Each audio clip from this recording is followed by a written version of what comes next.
Hello, good evening and welcome to my humble model railway, Bedstead Junction. Now this is a few things I'm going to show you tonight. Now to begin with, I'm filming this on my phone, okay. I put my camera away, I've got all the batteries charged up and everything else, that's all ready to go next time. Now there's a couple of things we're going to feature tonight. We're going to have a little brief talk about this locomotive here called Cattewater, which I just got out randomly. I've been wanting to give it a little run for a little while. I haven't run it for ages. I'll get it back out again. I probably might have another diesel with a Sentinel running session at some point. But it's about a little discovery I made. Now, I honestly thought that this locomotive did not come with the instructions or any other information. Okay, and I thought, well, it should have done, and I thought, well, maybe it don't. I'm sure I've heard other people say that these locomotives didn't come with information, but they do, and it was hidden in a place I didn't think of looking. And it might seem obvious now, and I'm kicking myself now at this particular point in time. You can't see my leg going up behind this the chair, and I'm kicking myself. But anyway, look, you've got this box here, okay, where the locomotive's kept, and the block of ice packaging goes inside the locomotive there, okay, and it's cut, and it goes inside here, okay, and there's this little thing here. You've got R3179SO 4WDM diesel Sentinel locomotive Cattewater, okay. I've been assured by somebody from Devon that Cattewater is the right way to pronounce this. I think Cattewater is somewhere near Plymouth. Anyway, but we got this one going round. But this is where the instructions were actually hidden. I've been putting out the block of ice packaging for ages on this locomotive. Well, I didn't realise that this cardboard insert, this thing here, is a separate piece. Look, and it lifts up.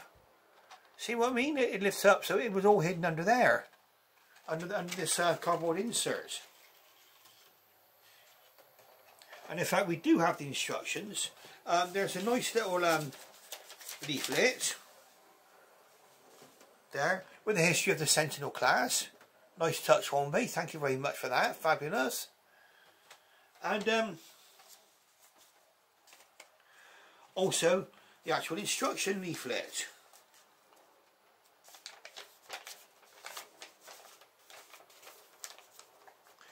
Sentinel class 040 diesel electric locomotives, DCC ready or DCC fitted. Mine's DCC ready, I believe.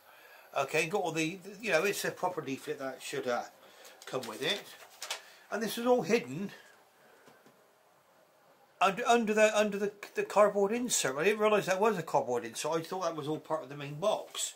But anyway, it's out there now. I've got the instructions. It also did come with these lovely little inserts here, which you put into the buffers if you want to remove the couplings and put this on exhibition in a cabinet somewhere. But I thought it might be useful, especially if anybody else is in the same boat and they think their locomotive came without instructions and they're hidden where I found them. Okay. Now, as you can see, my Cattewater, it's not been run for ages, so it could do with a nice little run, to be honest with you. Watch it go round. Look at that, and it's beautiful. I'm running on a little tripod as well here, and I'll show you this little gadget. It's a nice little gadget. If some of you have got a film with mobile phones, you probably know about this anyway. You probably do know these exist. But I'll show you what I'm actually using to film. Now I've got this is actually mounted on a Gorilla Pod. Okay, and you can get a special attachment.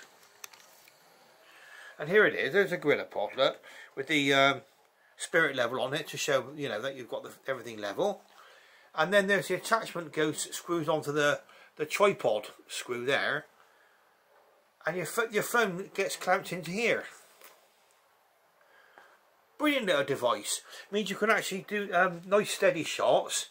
And if you're shooting with a phone, you can sort of go, you can be hands-free and, you know, I thought I might just show you that, just because it might be something you don't know that exists. I got that off of Amazon, if I remember rightly, and they're cheap as chips. I mean, really are. And I've got a method now of mounting my mobile phone on a tripod. Now what I'm going to do is we're going to do a little points test in just a moment. And we've got my nightmare junction. Okay. Left. You've got a right hand point. Bertie going into a left hand point. Okay. So we're going to put Cattewater is going to go. Famous last words now. Here we go. There we are. How about that then? And that is a little 040. Managed to find this way over that junction without stalling. Okay, and back we go.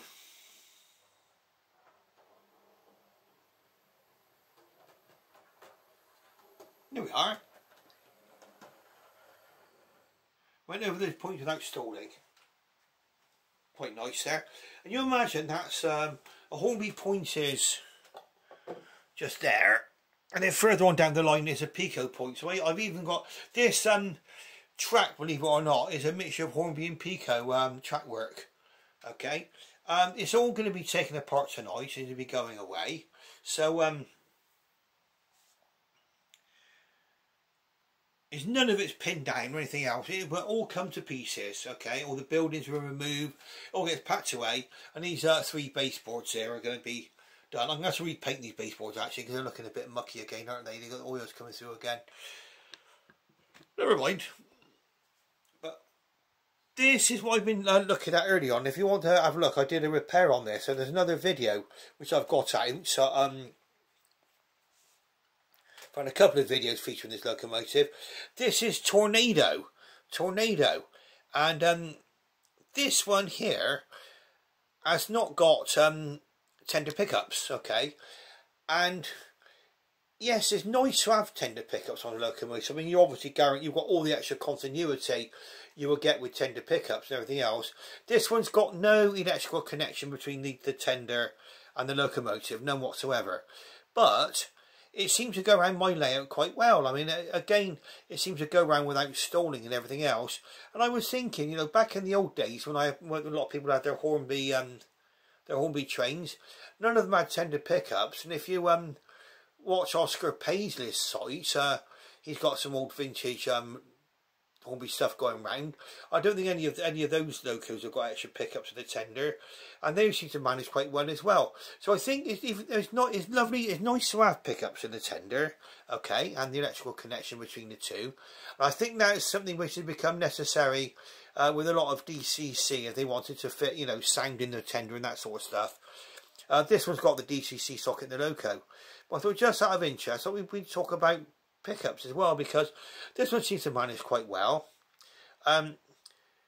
This one, if you have a look, I've got if you've not seen it already, there's a video, I think I called it Hornby Tornado Wonky Wheels or something, wonky wheel replacement, okay, which it was. I actually replaced the wheels on this one as well, okay. So what we're going to do, I'm going to sit down now. It's getting near 11 o'clock at night, and I'm retired now, so I never need to worry about getting up in the morning, to be honest. And it's I know a lot of people might say, well, you know, I should still get to bed early, but I won't tonight. I'll be still enjoying my layout for a few about another hour, I should imagine, and then I'll put all away then. But I thought I'd just show you Cattewater. And the fact that if you, just to recap, if you've, because I thought this part, all this here was all part of the box it was fixing. It wouldn't come out before. And all of a sudden, when I put the block of ice packaging out, this insert came out with it. Look, you can see underneath there. That's where all the instructions were under there, and my thumb is. Okay. Anyway, if you've enjoyed watching, then please press the like button. If you've never subscribed, please subscribe. Doesn't cost you anything. You don't need to pay a subscription. It's not, you know, not like a subscription to a magazine. And also, if you ring that bell and go for all content, you'll be made aware every time I come out with a new video. Okay. If you'd like to see more of my channel, okay, It's only a little layout. It's a simple layout on a 6 foot by 4 foot layout. It was never intended to be a full-blown exhibition style layout. It was just so I could run my trains, and it was while I was looking after Father during the lockdown. We were isolating. Unfortunately, Father is not with me now, but that's another story. But I'm still continuing. I know, and obviously the lockdown's come to an end now and everything else. But I'm still maintaining my hobby. I'm still maintaining this hobby after the lockdown, and I hope that you've enjoyed watching this video here tonight. Just a short bit, a quick one, filmed on my phone, okay? And I would say, well, thank you very much for your interest. Thanks for watching. I should bid you farewell, and good night.